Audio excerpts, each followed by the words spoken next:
Welcome to the Drop Podcast, everyone. Hello, Wargamers. This is episode 5, I believe, and I'm your host, Inquisitor Nathan, bringing you back news this week from the Nova Open 2017 that was held in Washington, D.C. The event itself was a blast. It was a fantastic event. They raised over $50,000 for charity, so great job, Nova team, for that.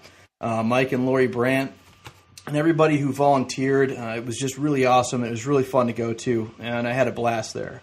I also want to say congratulations to all the top finishers for the 40K GT, some of whom can't be with us today, but I did talk to, but hopefully we're going to get in touch with them another time. A couple of the players that are well-known I did speak with to the side. Obviously, people are pretty familiar with Reese from Frontline Games. I spoke to Reese. One of the other people I spoke with was Aaron Along, which I think we already have that video up. So if you haven't checked that out yet, go ahead and check that out, guys. But like I said, hopefully we'll get in touch with everybody another time. We do, however, have two special guests joining us today. We've got Andrew Gonyo, who plays first at the winner of the Nova Open 40K GT. And we also have with us David Quirk, whom many of you, I'm sure, are familiar with from the channel Mini Wargaming. So welcome, gentlemen. Thanks for coming on. Thank you for having me. Yeah, thanks. Of course. And we don't really have anything formal that I wanted to go through, just sort of maybe a roundtable of questions, discussions, so feel free to interject at any point. But I wanted to start off talking about, we'll start with you, Andrew. If we could start talking about sort of how you built your list, how it's played, how the list sort of came about, if you can kind of elaborate on that for us. Yeah, so I was playing in an Astra Militarum list. I started it because I've played Guard for years. I started them way back in his last Chancers. It was actually the first book I picked up as soon as 8th dropped because I was playing them for the ETC team. Okay, cool. Yeah, so I was now retired. I used to be the captain of the team. I decided to take a break. But so I started in 8th purely focused on Astra Militarum. It kind of evolved. It was a little weird. So I got back from ETC in mid-August. And didn't play any games in between that and the Nova Open, so I was a little broadsided by the codexes and the Forge World, which is not allowed at ETC. So that was interesting. Right. I pretty much ignored those for my own list building purposes. So my list, interesting. Okay. I splashed a little Elysians because I just knew about them and I had some. Yeah, everyone tells me they're super good. So they're not actually that different than Guard. I mean, people get Guard itself are a very, very good book. Sure. Not going to say they're not. Well, not a book, index. But everything that the Elysians do for Guard, you can already do with Scions for 2 points more. Mm-hmm. And Scions get a better armor save and they get hotshot las gun. So those points aren't wasted. Okay.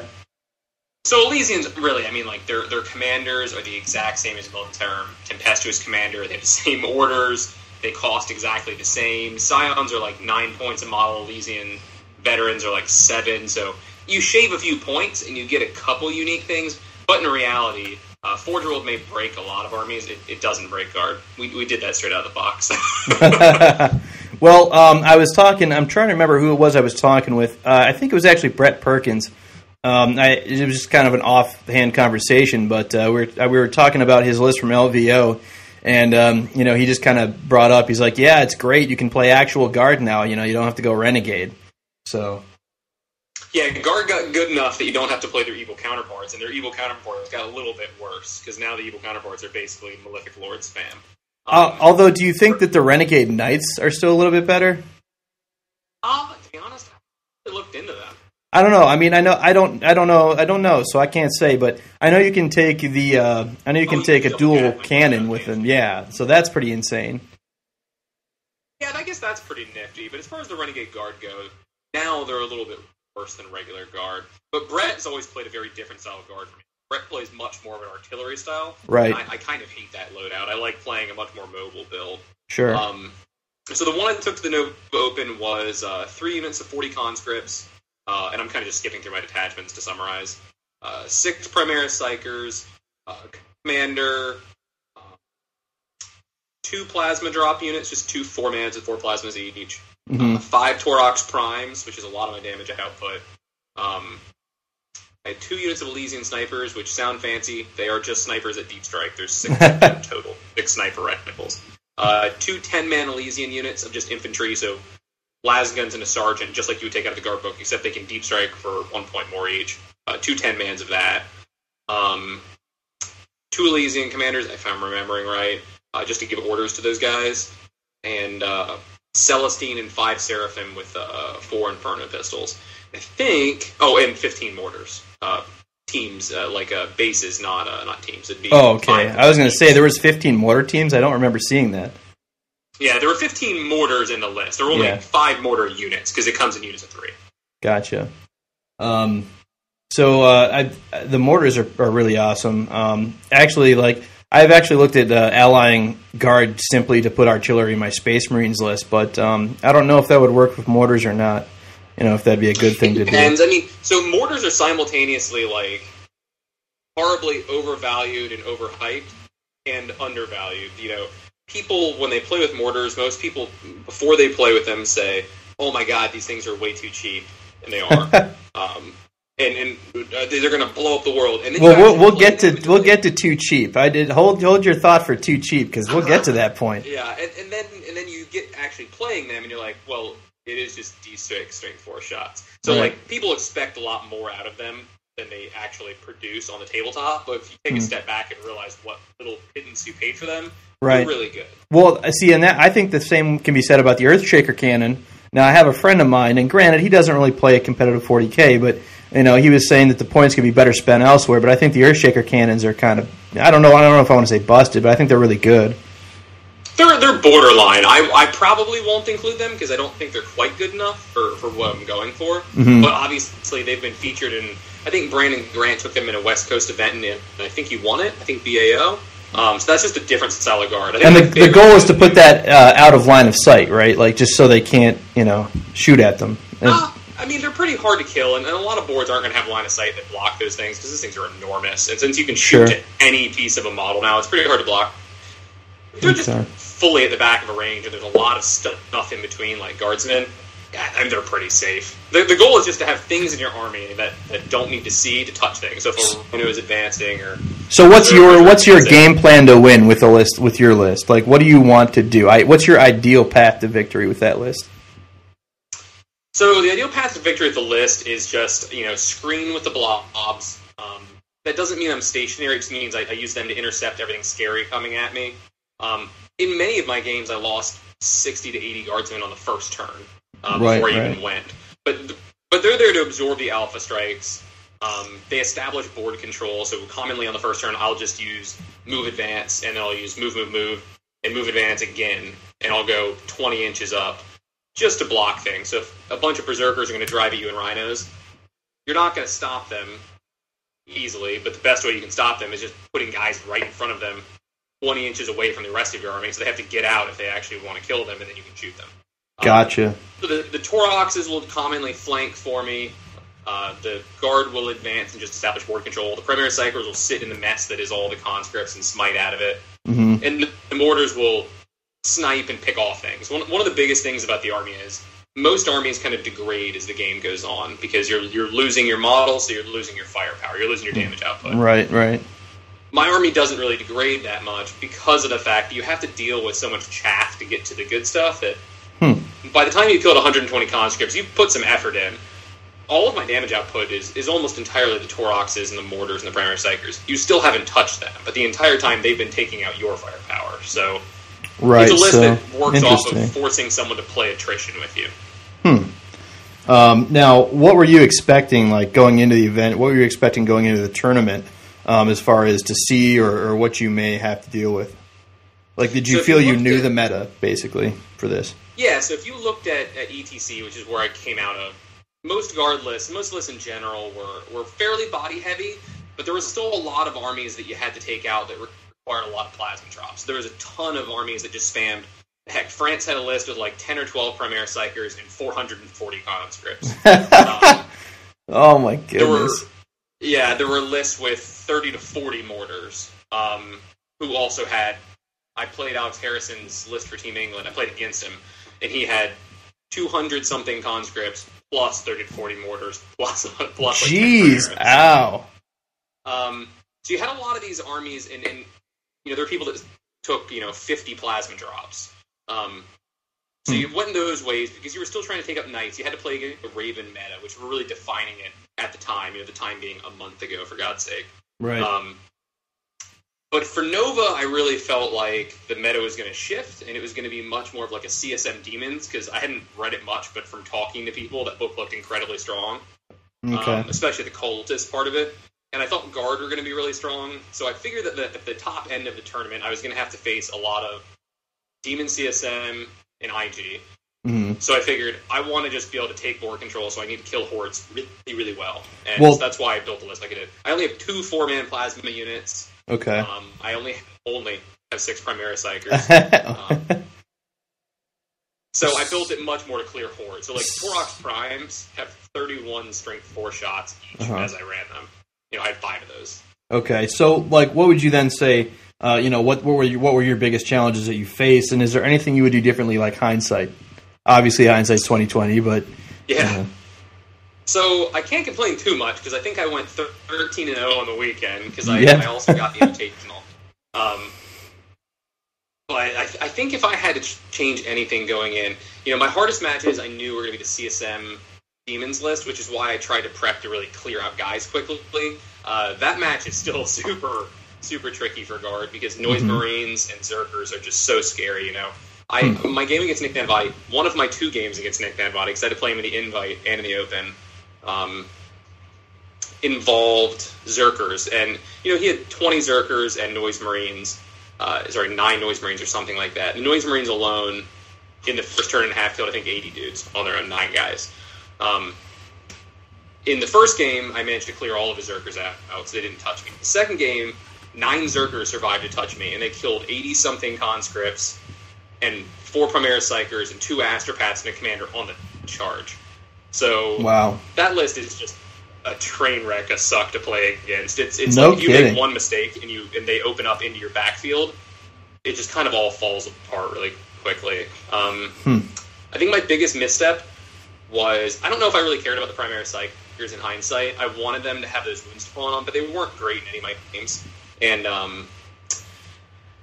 the Seraphim. The Seraphim sounded good in my head, and they were a tricky unit that scared people, but I think in my 10 games, I launched them forward to drop 4 BS3 plus Meltas into people. Right. And I think once did it work, which was against Nick, 1 game. All of the other games, they just suicided and died horribly.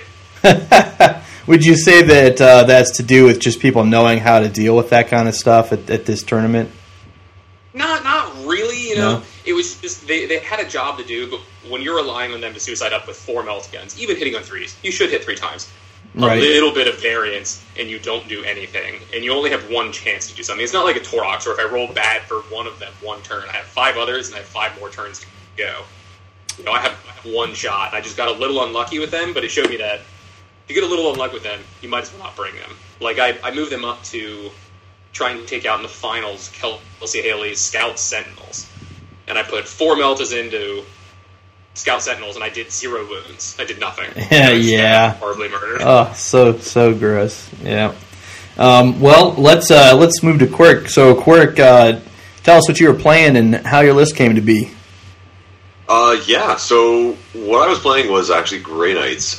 Jumped on them pretty much as soon as the book got dropped. The army that I actually prepped for Nova, I had to build and paint in about 4 days on top of all the work I'm already doing here. That is super impressive, sir. It was a little stressful. So there was many a night where I'm here at the studio until about 2 or 3 o'clock in the morning just painting away.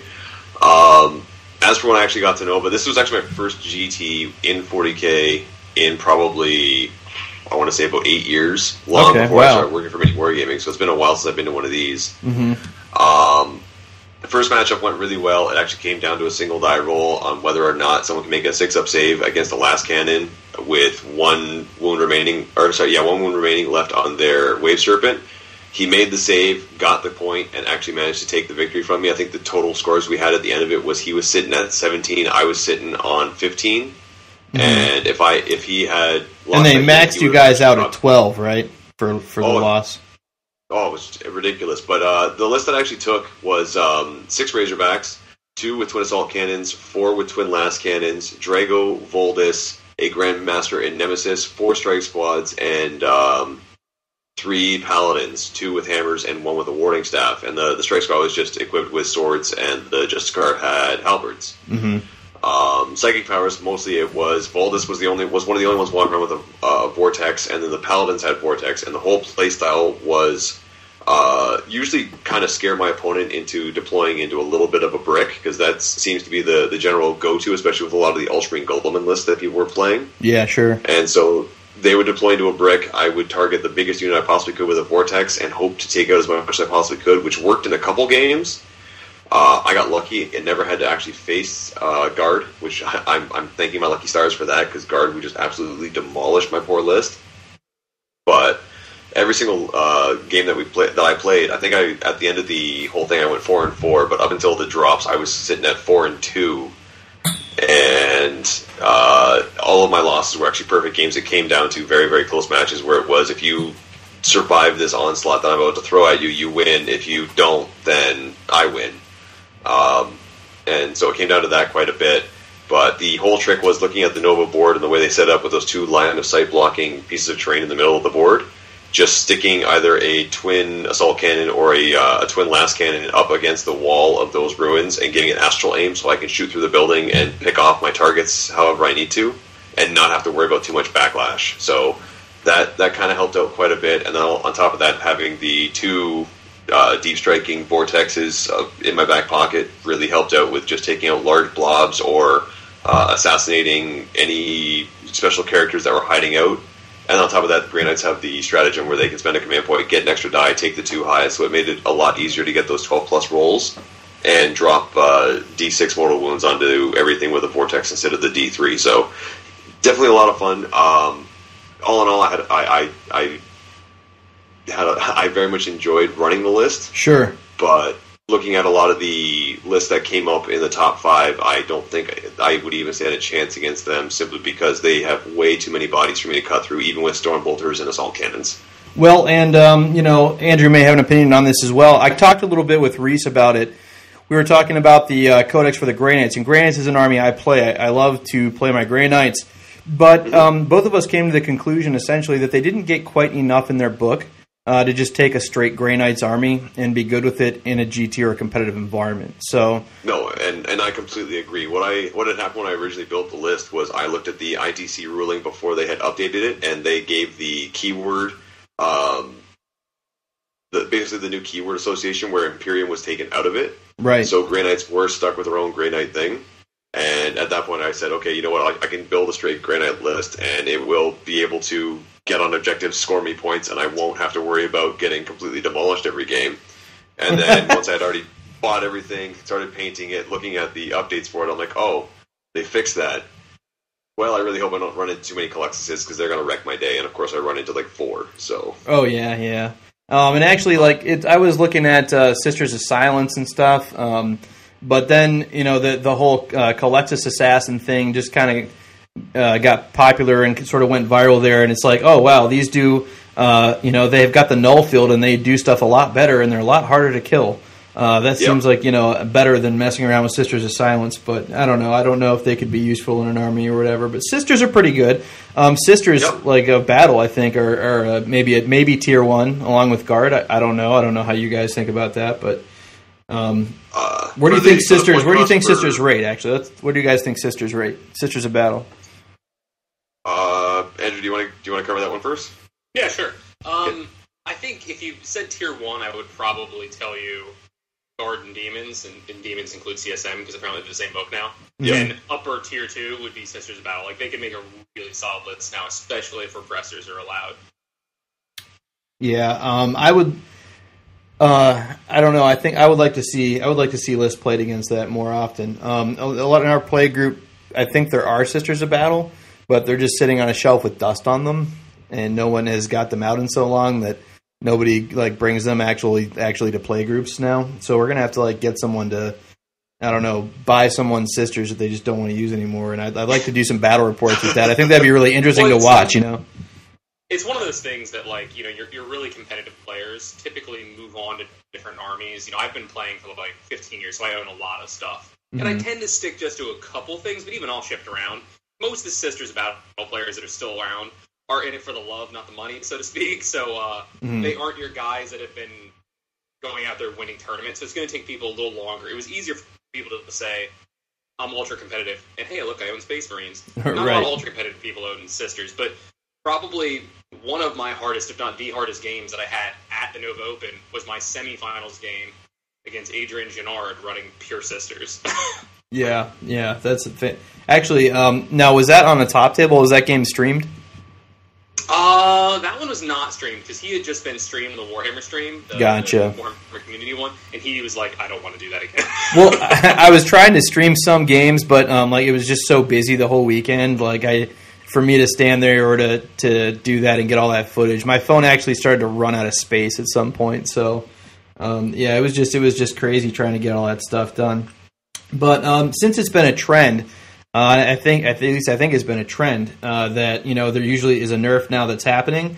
So what do you expect that to be?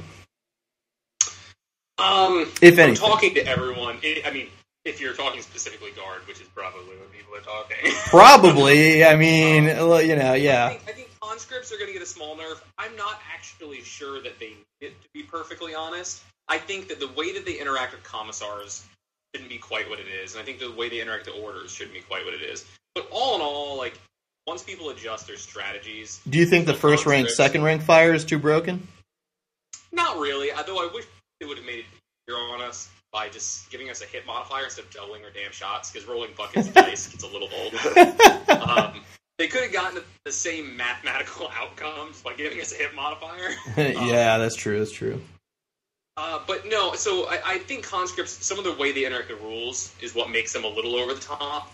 And just having cheap greens, right? Because that's really important in the meta right now. But if you start adjusting and having, like, Noise Marines firing twice, 190-point unit of Noise Marines, which is 9 guys, killed 80 dudes in one phase. So that's insane, yeah.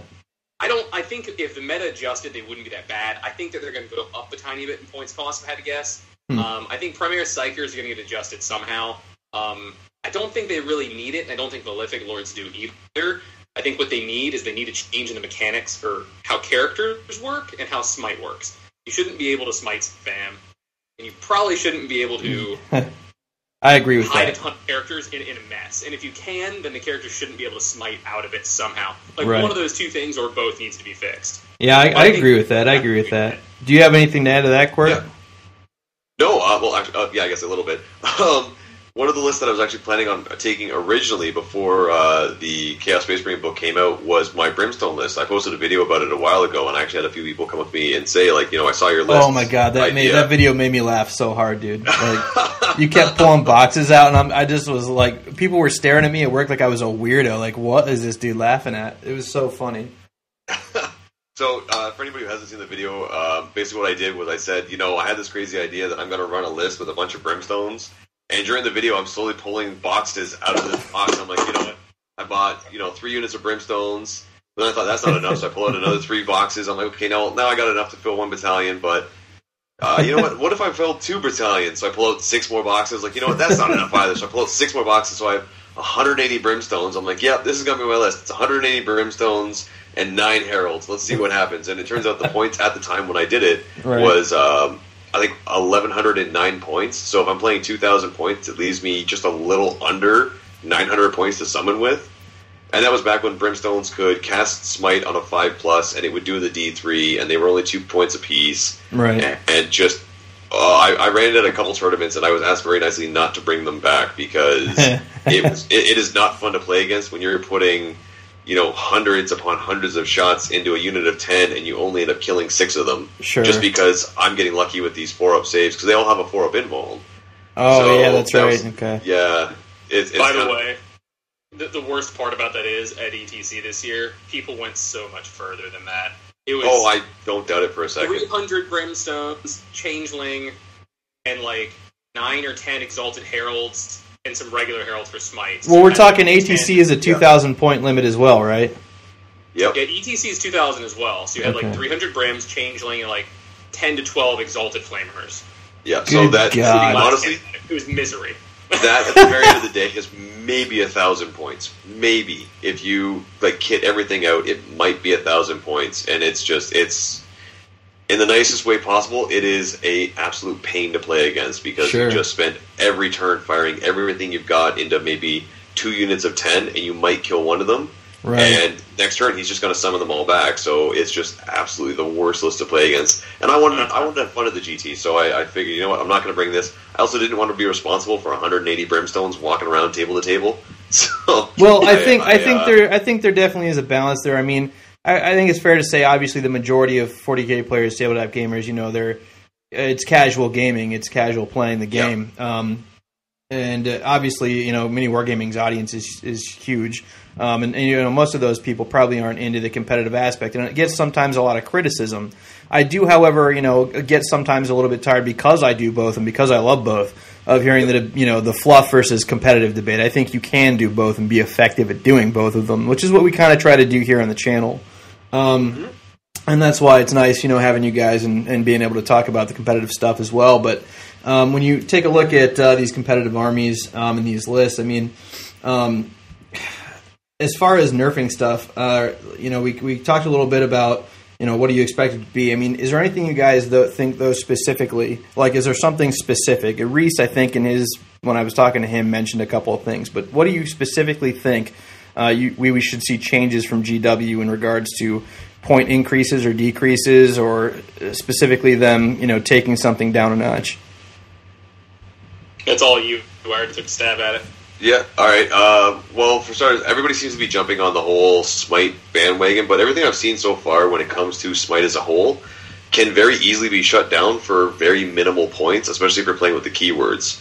Right now, when you look at things that can Smite spam, you've got Demons and Grey Knights are the two that are most efficient at it, and they've already got pre-built in nerfs. For example, the Demons, they can only do D3 Mortal Wound. They have at least 10 pink horrors in a unit, and that is not difficult to eliminate.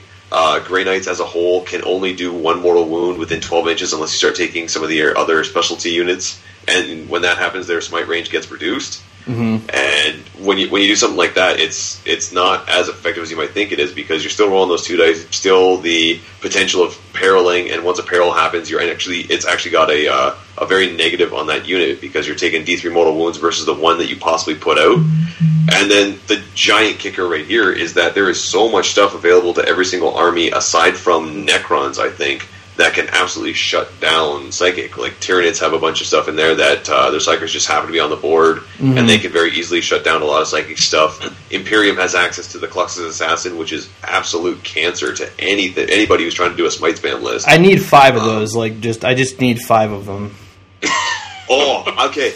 I took my Brimstone list out, and somebody brought one Caluxus, and it shut down my entire army, because now none of my Brimstones are able to cast. Pardon me? I said, oh my gosh, one Caluxus Assassin? One single Caluxus Assassin deep struck into the middle of the army. Or sorry, I was deploying onto one half of the board, basically, because I wanted to kind of come around with a flank, and he landed right in front of me, completely shut down my army, because he was now the closest model. Wow. I can't target him with Smite, and none of my Brimstones can cast it, because they needed to cast a 7 on a single dice to pull it off. So it just completely shut me down, and because of the Brimstone list and the fact that I had no real heavy hitters, I had no way of taking him out on that 6 up to hit. So he just kind of chilled out in the middle of my entire army and shut down everything offensive that I had. Smite no longer worked, and I had to rely on the melee power of Demons. And even though they can throw out a ton of attacks, 6 to hit and 6 to wound, it doesn't mathematically add up to a dead Caluxus every time. Yeah, absolutely not. Do you guys think that vehicles are... Oh, wait, go ahead. I think the real issue is, and this is the hard part whenever you try and nerf something like this, is what you just said, those are not issues. Because Grey Knights and Demons already have, as you said, they have their built-in checks and balances to some extent. Yep, absolutely. But then, my finals match against Kelsey Haley, he had the Asura carries, whatever that thing's, the super chicken, but then he also had 13 Malefic Lords that cost 30 points each. Well, I think point increases for that stuff would be okay. I don't know if I necessarily would consider that a nerf. I still find it weird that, and maybe, obviously you're, you would know better than I do.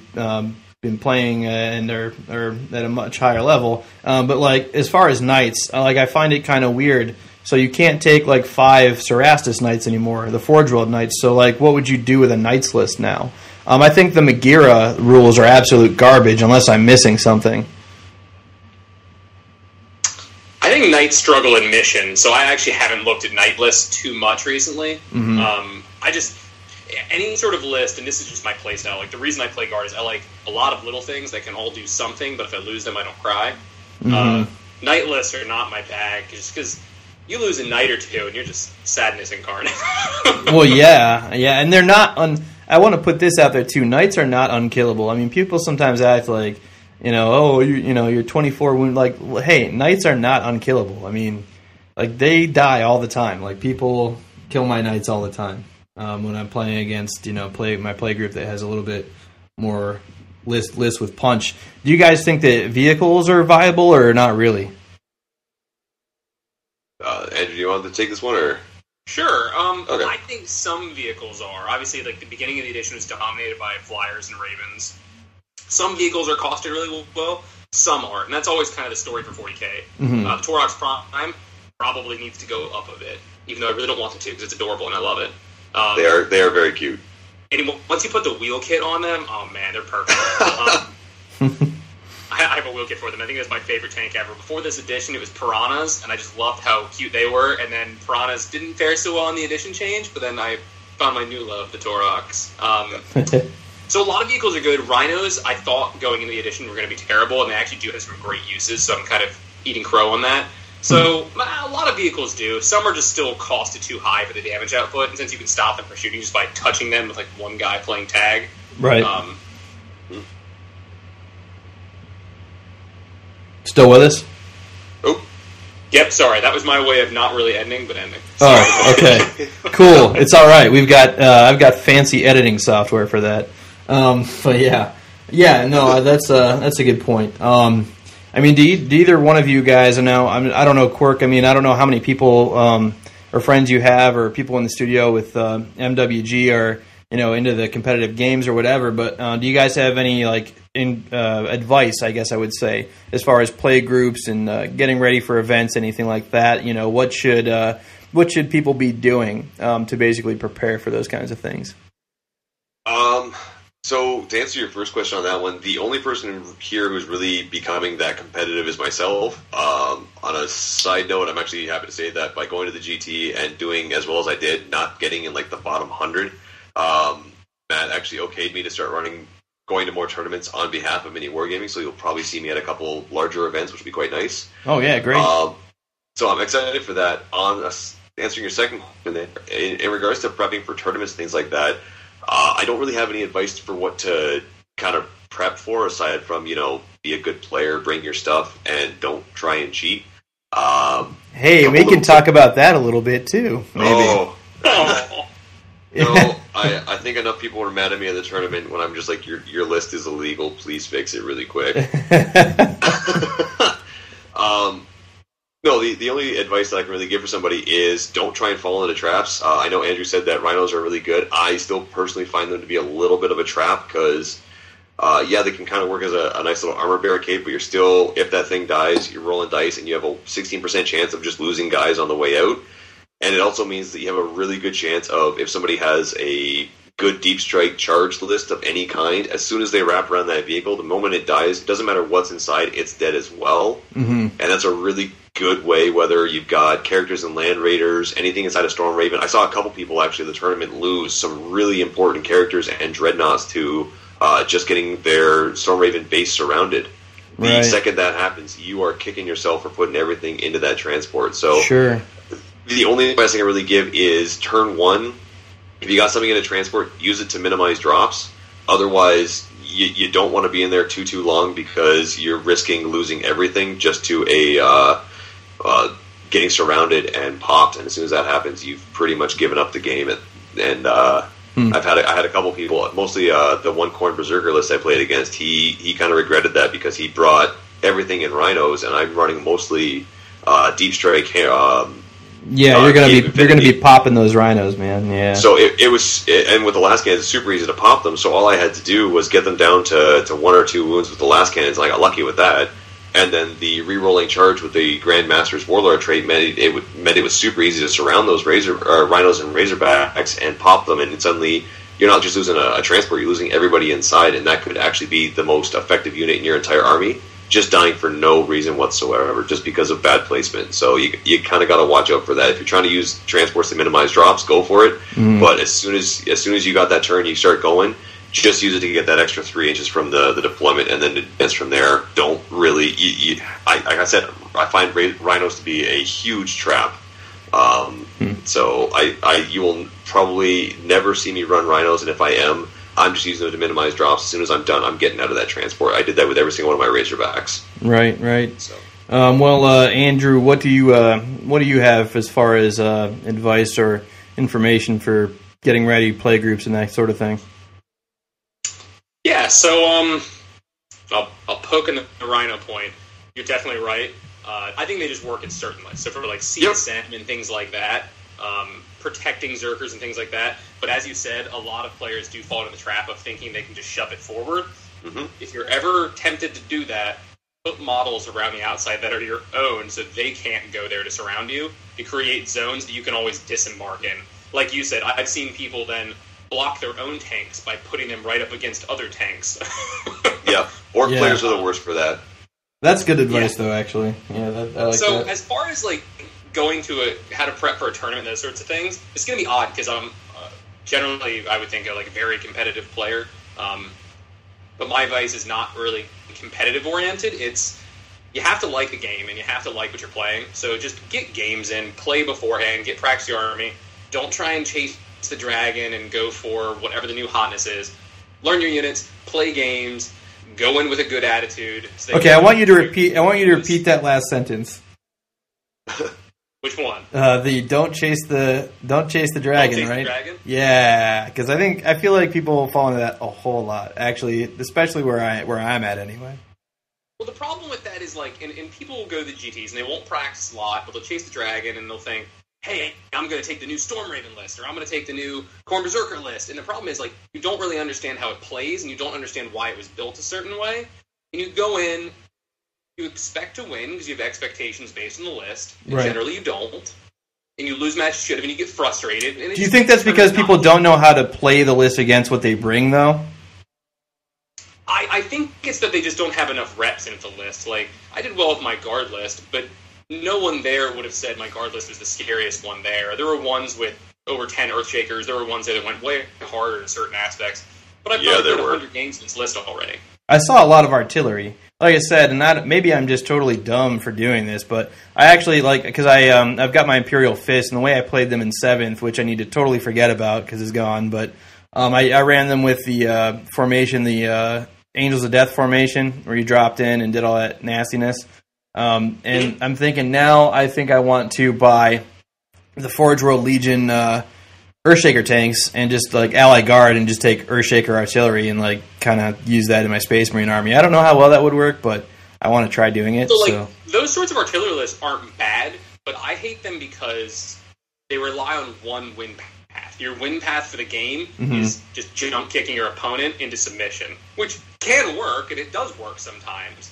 But if it doesn't, you're generally not that mobile. Your game plan is based on holding someone off while you bombard them. If they just don't die before the game ends, they're on the objectives and you aren't. So suck it. Right. So you would basically say that if you are doing a list like that, like the thing to watch for is just that it's not very versatile as far as getting out of tight spots, essentially. Yeah, and you can get really boxed in, and if you just can't dig yourself out, time you can find yourself losing games. But I think the most important advice to give to people for tournaments is don't take it too seriously. If you haven't been to a ton of them, you're probably not going to win it, no matter what list you bring. That's nothing bad, but don't put yourself into situations where you're just going to get frustrated and drop the list and change to a new one, because you don't become a better player that way. Like, you can see a lot of I did not like Reese's list. I'll be honest with that. I saw his list and was like, why is he bringing that? You mean you thought it was like not good? I just from a very competitive player who's used to like super fine-tuned lists, I just thought it was like, I feel like you're making a point of just taking a little bit of everything, Reef. This does not look good. He performed really well, and that's because... Well, up until I think really when I talked to him, he was in 8th spot. I don't know what his final placing was. What was his final placing? In the Open, he didn't... I could be wrong with this, don't quote me. I don't think he made top bracket. But I don't think so either. Somewhat early in top bracket, so top bracket's your top 16. Right. But, like, he went like 6-2 or some sort of good record with a list that I would have considered much more soft and for his own enjoyment. Right. So, I mean, like, that's a good example of someone who just Was learned it, his list really well. Didn't sorry try to to spam Storm Ravens. No, go for it. What you got? Wow, Reese Robbins? Yes. 74th. I have the list here, so. Oh, fantastic. Great. Yeah, I need to actually, subscribe to the Best Coast Pairings app, because that thing is, fantastic. So shout out to those guys, because it works really well. Oh, if you subscribe to it, do you get to see the list after the fact? Yeah, which is what I need to do, because... that's why I can't see them. I need to subscribe. Yeah, I'm looking at your list, your name, Andrew. I was like, I want to see your list. Why won't it let me open your list? Well, I actually shared Andrew's list on the competitive 40K group on Facebook. Oh, perfect.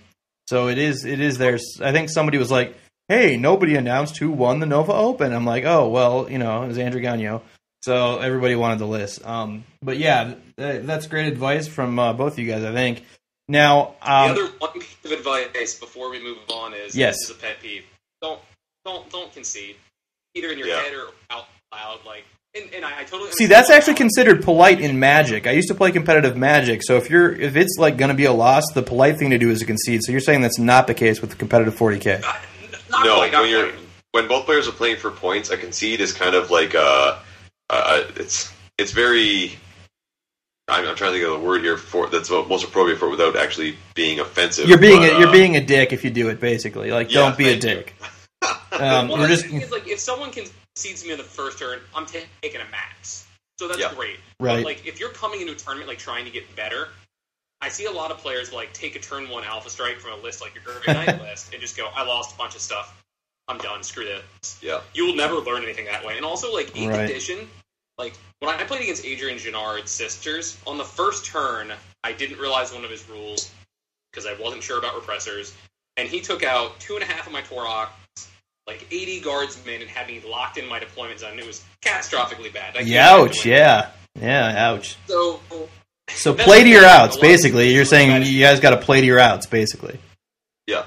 Play your outs, and also, that's what makes you a better player. It makes you think about how you get out of these bad situations. If you just concede when things start going bad, you aren't going to get better. And also, unless you have somewhere better to be, you've got that opponent for 3 hours. You might want to hang out, shoot the breeze, and see what you can learn. That's a good point too. Kind of dovetailing off that one, I had one game against. I'm not gonna say who or what army, just to kind of be polite here, but we both looked at each other's lists and said whoever's going first pretty much has the win here because we both had almost identical lists. And he won the roll-up, so you gets to go first. He got to go first. He looks at me, deadpan, straight face, says, "Aren't you going to concede?" I'm like, "Well, no, I'd like to play this out." See, that's a breach of etiquette to me. That's kind of that's not nice. Yeah, that's not nice. I'm just like, no, you could actually whiff the dice, and there's a chance I could win. And I would like to play for points here. I want to, not take a 0. Wow. And we actually ended up playing it out, and it came down to a nail biter. And I'm like, and you wanted me to concede. And he openly says to me, well, if you had won the roll-off, I was prepared to concede and go get lunch. I'm like, oh my goodness. Wow. Yeah, that's ridiculous. I don't, that's not cool. So that makes sense. Honestly, had a very fun game with the guy. It's just that opening comment kind of threw me for quite a loop there. So I was like, I think it's a little rude. I think that's a little bit rude, to be honest. But we kind of brought up, and I don't want to spend too much time on it, but it might make some people uncomfortable. I don't know, but cheating was brought up. And I was that was me. That was me. I'm sorry. No, it's okay. It's all right. I think there are things that should be said. Because I have had conversations with other folks and people who play regularly, in tournaments and the ITC and everything else. I even saw once someone, I forget exactly how it was worded, but it was that, there are people who have, pretty routinely placed, but have some sort of blemish on their record or some sort of accusation of, they didn't do this correctly with a list or, some form of cheating was basically called foul. So, if Andrew, if you have opinions on that, or is there a way to combat that? Do you think that those kinds of claims have legitimacy? There's not maybe a single person in those lists that has at some point had somebody come out and say, I don't think everything was on exactly the up and up with everything that went on for this tournament. So, sadly, yes. I mean, so I know at least in the really competitive players niche group, there are known people that have issues all the time. Sure. And it's bad and it's frustrating. It can range from always playing dumb over rules and playing the wrong game to game just to see what you can get away with your opponent, moving too far consistently, rolling too many dice every time, picking up misses, just little things that you notice, and it's really frustrating. The problem is there's not much a tourney organizer can do unless they see it. Right. And as the opponent, it sucks to have to be the police too. Well, do you think that sometimes you have to? Sure, I agree with that. I mean, do you think that there could be a judge core program supported by Games Workshop that they would do anything like that, to have judges to staff events? Do you think that, like they do with Magic and Wizards of the Coast, do you think that's something that could be done? Very similar to how Magic runs it a little bit there. I am, yeah. Sorry to kind of jump in on this one, but I think a lot of it actually runs on your opponent and yourself. For me, for example, working here, I see a lot of lists. I know a lot of rules that, as a casual player or anybody who goes to GTs, obviously probably wouldn't know because you don't get to see these lists on a regular basis. New models like Grey Knights, you don't get to know all the little intricacies of their rules. New Chaos Space Marines, where some of us read into it. I'm sure Andrew does the same thing, where if a new book comes out, you study it because you want to know, what's the new up and up and what are you going to have to deal with at the next GT. Right. So one of the major things that I noticed big time was that a lot of players were running their lists and building their lists off Battlescribe. And nothing against Battlescribe at all, but obviously because it's a user-based system, because everybody kind of has their own little hand in how the army building programs run, especially for everybody running the Grandmaster in Nemesis Dreadnought Armor, everybody I talked to was running that with 2 spells, and I had to correct every single one that I saw that, no, the Grandmaster only is able to take 1 additional spell. He can cast 2, right, but he only gets 1. And so I've actually messed that up because I built mine like that too, so I've screwed that rule up. Yeah, I played a player at Nova that did that. Yeah, like I said, every single player I came across was just okay. And the most common thing that I saw was that they would give the Dread Knight a Gate of Infinity as well as Sanctuary to give him the 3-up invul and the ability to jump around the board. And I came across one guy, hands me the list, and I said, okay, which of these 2 powers are you taking? And his argument with me was, well, no, I can take both. And I said, no, you can pick one. Right. Pulls out the Battle Scribe, shows me that he can take 2. I pulled out the Codex and said, you can take 1. The second that you pull out Battle Scribe and try to... there's really, I don't think, an argument there at all, but, for the reasons we discussed. That's an important distinction, though, when you talk about cheating. So, I don't have much sympathy for people that I see consistent, and when they're doing No, and this is nothing against movement and dice and things, but with the new edition... Yeah, there's always those sorts of things, and it is so hard to police. But generally, like you said earlier, I'll sit down with my opponent and say, hey, let's fix your list real quick. I've done that at GTs before, too.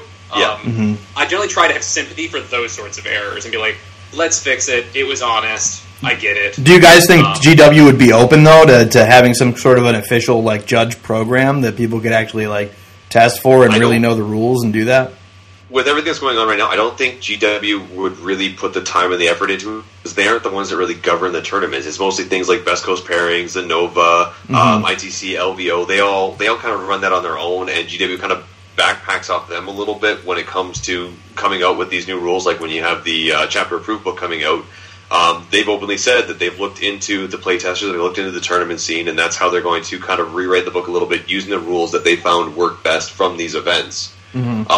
But they're not the ones actively going out and setting up these new rules, setting up the, no using stratagems to reroll who goes first, no using stratagems for the steal the initiative, no using stratagems for determining when the game ends, things like that. That's all individuals saying, these things are kind of breaking the game and taking the randomness out of it. So it's making it easier for tournament players to kind of plan around it. And that's kind of one of the main things that makes the game a little bit more, not so much stressful, but a little bit more competitive in the sense that you can't really bank on getting an extra turn because you've got a reroll to kind of push it that little bit further. Right. So I'll say, in actuality, so if you would have said that 2 months ago, you'd been 100% correct. But since they started involving the playtesters, so the playtesters like the major tournaments, like Reese is a playtester, Mike Grant's a playtester, most of those guys. So what they do is most of the TOs, right? Various people. So like when you use command points and things, the price of Razorwing Flocks. Razorwing Flocks is something that myself and others brought up to Mike. And he then brought it back to the playtest group, who then talked to GW. So there's a little bit of a two-way communication now, definitely more than there was.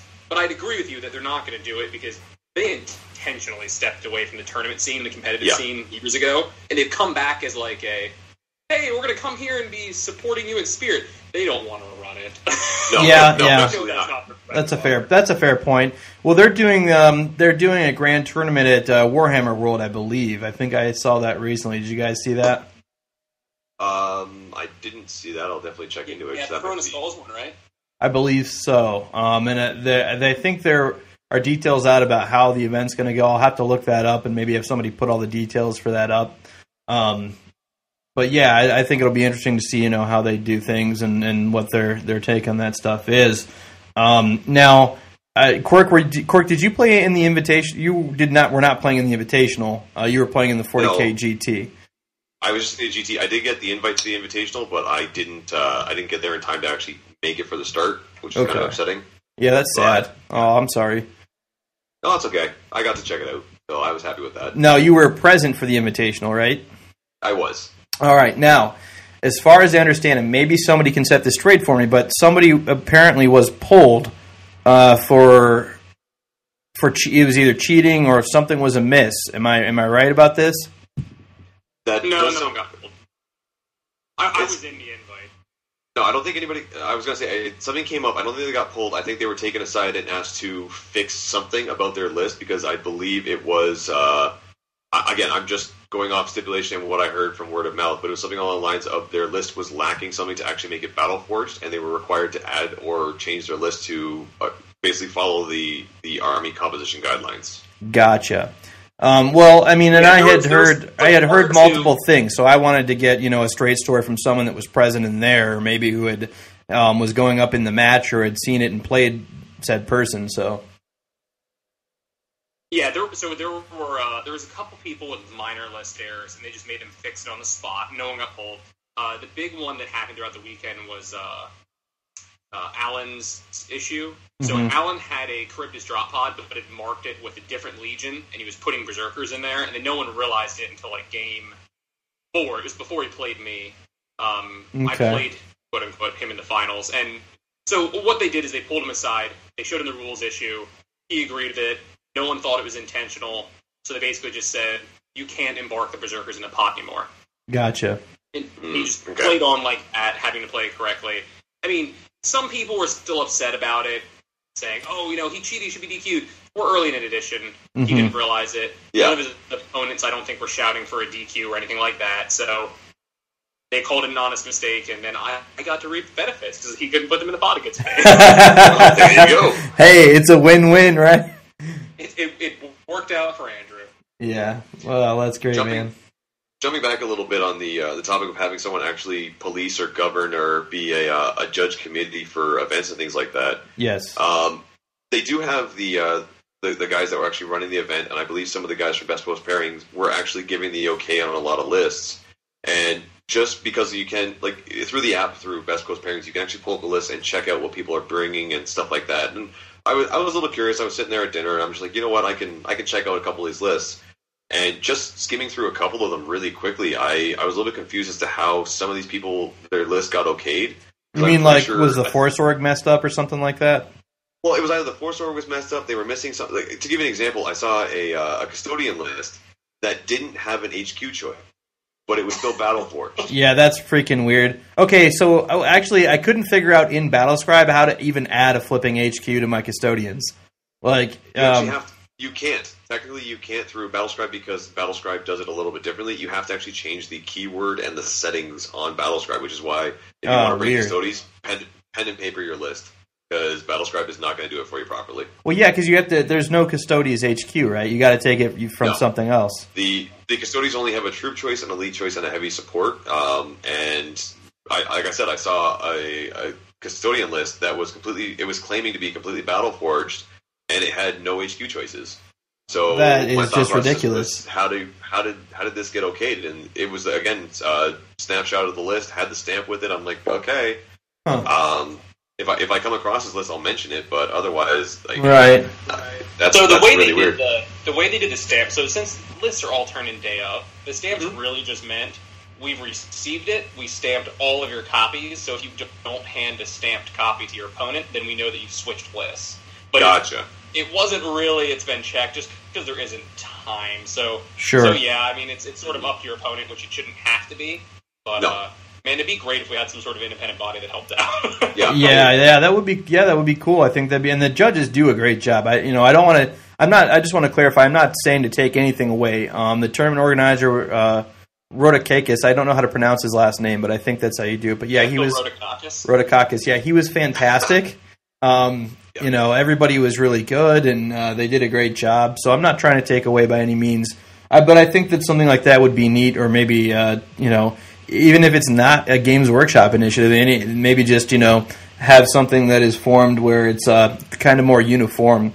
Speaking of before 8th came out, talking with the playtesters and other people, the big rumor was that GW is working on exactly that, like the builder that they have for Age of Sigmar, and I don't play it, so I'm not positive what it is, but that there is one in the works trying to be out, like, by the end of the year for 40K. That question actually came up during the GW pre-release show, and they were talking about how mostly right now a lot of their app developers are going into the new painting app. And next thing on the docket, once the painting app goes live and everything like that, is that they're going to, from scratch, build a 40 army building app. Well, thank God. Right now, it's just been on their quote-unquote whiteboard of ideas, and nobody's actually taking any initiative to get that done until after the painting app has been released. Hey, I'm excited for the painting app. The painting app looks really cool, but if I had to pick between the two, give me an army building app. Oh, yeah.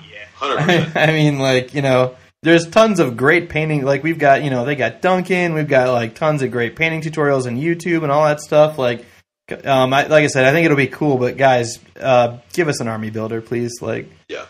So if I was going to make my custodians better, how do I do it? That's a good question.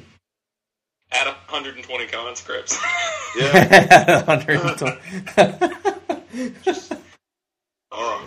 Give them an HQ choice of any kind so that they're actually viable as their own army, and we'll see how they do from there. Because honestly, as a troop choice, and with that dedicated or with that Land Raider transport, they're just devastating. That transport does not die. Hey, if anyone's listening and you want to have conscripts you don't need, I actually have 30 cultists sitting on the table next to me that I'm going to use for conscripts. But I'm like, even when I'm building my knight list, I'm like, man, I should just chuck some conscripts in my knight list, You're like, hey, I got this. Not be alpha struck by drop plasma or drop melt. How do I do that? Conscripts. I wonder if brimstones could count as conscripts, because I'm just looking at 180 right now. I mean, I guess. I don't know.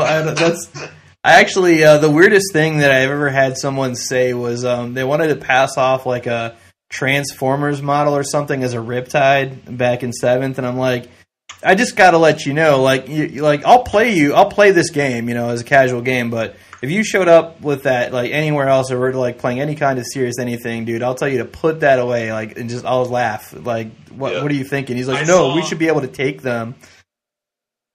I saw a few at GTs, Gundam, like the scale Gundam models as Riptides, and I was kind of roll my eyes forcefully. Yeah, I mean, that's just, stop it. Put it away and pull your Riptide out. I mean, that's just, at a tournament, that's dumb. There's this Cylon. There's also a Cylon ship that looks a lot like the Necron flyer thing, and that's an actually really good proxy. Now it's huge, it's bigger than what the Necron ship thing is, but it looks really close to it. So, I think that would maybe be an acceptable proxy, but I don't know. I'd have to see that again. Were there any proxies allowed at the GT? So there definitely were. Nova allows. I don't know. There's the fine line between counts as and see. Generally, it's the rule of cool. If it looks good, it looks like you put effort into it, and it's the right size, shape, and you're not gaining an advantage. It's okay. But yeah, like what if you're getting a disadvantage? I'm pretty sure every Earthshaker we saw was a rule of cool right there. Yes. Oh, really? Nobody had like actual legit Earthshaker cannons? That's kind of sad. I don't think they actually have a legitimate Earthshaker cannon. A lot of people were using. Once upon a time. They do. They've got the carriage. It's up on Forge World. Oh, okay. No, I will say everybody I saw who was using those batteries was using the Victorian miniatures model. Well, I mean, see, that's just. And Cromlech, yes. I think that model is almost just as expensive as the Forge World one because the Forge World's like $58 American or something like that, or $60. And I think they're very close. The other one's like 52, so it's like I don't know. At that point, that's kind of silly. I guess you're still saving money. If it looks right and it doesn't confuse your opponent and it still looks cool, then I'm fine with it. Like if you use the Cromlech, a Victoria one, yeah, sure, they both look neat. They're nice models. You put some effort into it. But when you show me like a toilet paper tube that you glued bottle caps onto for wheels, I'm probably going to say no. Oh man! When your battle wagon is a Fred Flintstone like McDonald's toy, yeah, you need to. Well, actually, and I don't remember what the unit was, but we have a tournament here in Columbus, in Ohio. It's called Buckeye Battles every year, and the one year, I think it was maybe a year or 2 years ago, I wish I could remember, it was some sort of tank or something like that, but somebody actually glued like tampon tubes on the side of the unit, yeah, and like was using it. So, I mean, I don't know, man. People just do ridiculous crap. Like, it just never ceases to amaze me. My personal favorite thing of all time is whenever you go to like a Apocalypse game of any kind and somebody tries to scratch build either a Titan or a Stampa or something really big because they don't want to spend the Forge World money on the actual model. And there was somebody who actually went to an Apocalypticon for mini wargaming a couple years ago, and their Titan's feet were actually the like whey protein jug. But I don't think they understood they could take the label off, and they primed it black, but you could still see whey underneath the paint. Oh my god. That was so funny. It was a great... Oh, it was fantastic. I think the running joke was clearly it didn't skip leg day. Oh my god. Oh my, get swole, bro. You even live, bro? Oh, that's great. But yeah, man, I noticed the mini wargaming guys, you guys actually aren't too far from us. Like, we'd love to get out there and maybe it'd be cool to actually film do a competitive battle report or something. I think that'd be a lot of fun. So yeah, for sure. I actually just today I did a competitive battle report, just kind of going over the Nova rules and everything. I'm not sure when that video is going to go up because we've got like an absolute bank of videos right now. Yeah. But I kind of went over the Nova, like how the tournament was done, how you basically interact with your opponent, how you came up with your primary, secondaries, the original, like the appropriate way, I guess, is the best word to do it, on how to exchange lists, come up with what you're doing, establishing the terrain on the board, establishing the objectives. We were playing the scout rank, so we actually had to place objectives. But the guy I was playing against actually had Torox, and I'm like, oh, okay, clearly this is not going to be a good showcase video for my grenades, because I'm going to get crushed. Right. And I did. I got properly crushed, but it was it actually felt like a very good showing of kind of how the Nova interacted, because I wasn't just fighting for a victory, I was fighting for points, as if it was an actual tournament Nova. So even though I knew I was getting the loss, I was fighting for that 12-point minimum. Yeah. And it actually came out to be quite a good video, and my opponent surprisingly had a lot more fun than he was expecting, because he has never played a tournament-esque game before. Right. And so the fact that he got to try this out and actually play out the tournament, the feel for it, and actually fight for objective points, he said that was very unusual. He's not used to just not coming onto the table and trying to table his opponent. So that was it was interesting. I very much enjoyed it, and I think mini wargaming is going to kind of swing, or at least for my battle reports, they're going to swing a little bit more to the competitive aspect of it and try and show off a little bit more of the ITC and the Nova rule sets. So I'm going to be kind of keeping track on that stuff. Yeah, good. I'm really glad to hear that. I think that's definitely something to do. Obviously, like I said, we want to, and we're very small, obviously, of course, compared to you guys. But I think that I think there should be more coverage in the competitive realm of that tabletop gaming and for 40K. And I'd like to be doing a lot of that and going to as many events as possible and covering things and filming things. And like I said, it'd be great to go out there and do something with you guys. I think it'd be a lot of fun. And just everything in general, I think the hobby is doing pretty well, actually.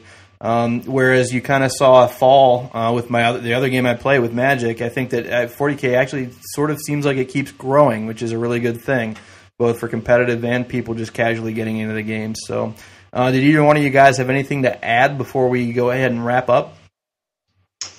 Nothing much for me here. Just thanks for having me on. I hope I see you guys at an event in the future. I think my next two is, I guess, are you, Dave, you're from Ohio area, or? Oh, no, I'm from Canada. I'm about 20 minutes north of Niagara Falls. Yes, he's a Canadian. What are you talking about, eh? I was chatting with Max Dubois yesterday. So I guess if you guys get a chance, Battle for Salvations at the beginning of October, which I'll be at, and then I'll also be going to Renegade GT, which is out in Minnesota in November, and both are just a blast. So if you have free time and the inclination to go, those are the next two you might see me at. All right, sounds good. I think both of you guys will be at Adepticon, right? Oh, for sure. You'll see me there. I'm going to be failing at rolling dice all over the place. Great. I'm a maybe on Adepticon this year just because of work, but I'll definitely be at LVO. Okay, I'll try to get to LVO again. The plane cost is a little bit because I got to take all the equipment with me, but I would love to go back to LVO. So treat yourself to just a fun event without filming, maybe. Oh man, that would be great, man. I did play a couple games of 40K when I went to Nova Open, which I usually never get to do. I played 0 games when I went to LVO just because it was just me trying to film everything and do everything and get stuff done. And then take my lady with me to like the Vegas shows. Like, we got to go see Dave Copperfield or do something fun. Like, I'm sorry you've been standing around watching nerds roll dice all day, you know? I bring my wife to do shows. Yeah, LVO was a blast. It was a lot of fun. I hope to make it back out there. And Reese and the FLG crew are fantastic, too. So, but yeah, thanks for coming on, guys. I think it was a great show. I think we answered a lot of questions and had some good info, so I really appreciate it. Oh, absolute pleasure, man. It was fun being on here. Thank you for listening, everyone, and as always, assault that like, share, and subscribe button. We will see you on the next episode of the Drop Podcast.